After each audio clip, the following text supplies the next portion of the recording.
was once a shoemaker who worked very hard and was very honest, but still he could not earn enough to live on. At last, all he had in the world was gone, except just enough leather to make one pair of shoes.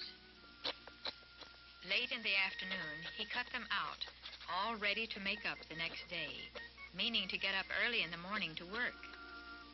His conscience was clear and his heart light amidst all his troubles, so he went peaceably to bed and fell asleep.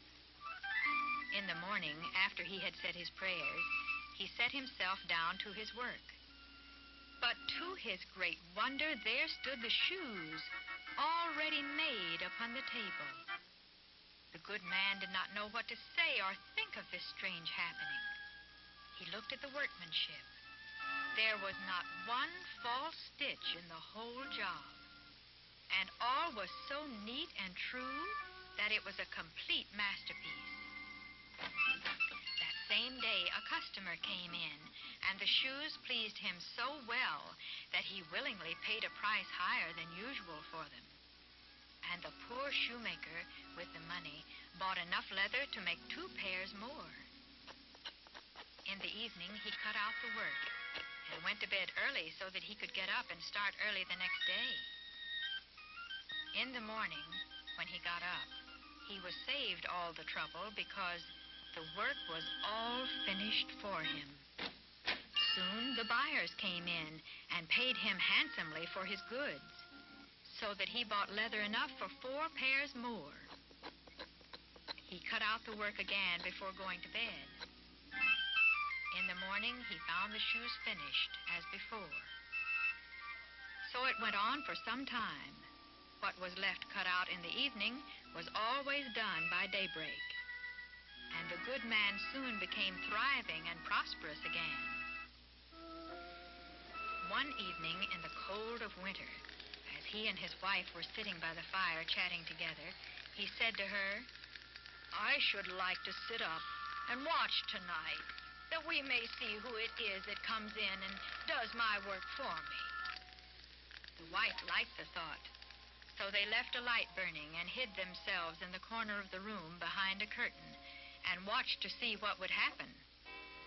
As soon as it was midnight, there came 2 naked little elves, and they sat themselves upon the shoemaker's bench, took up all the work that was cut out, and began to sew with their little fingers, stitching and wrapping and tapping away at such a rate that the shoemaker was amazed and could not take his eyes off of them.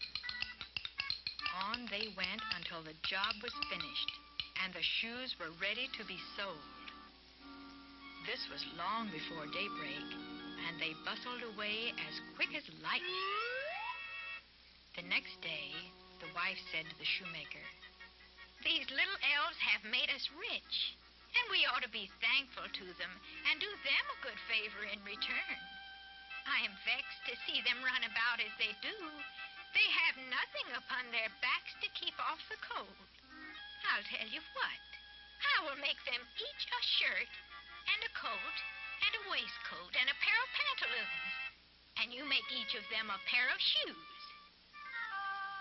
The thought pleased the shoemaker very much, and one evening when all the things were ready, they laid them on the table instead of the usual work, and went and hid themselves to watch what the little elves would do. About midnight, the elves came in and were going to sit down at their work as usual.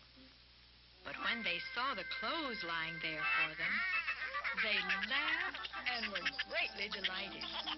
Then they dressed themselves in the twinkling of an eye and danced and capered and sprang about as merry as could be, till at last they danced out of the door and over the snow until they disappeared. The shoemaker and his wife never saw them again, but were prosperous and happy as long as they lived.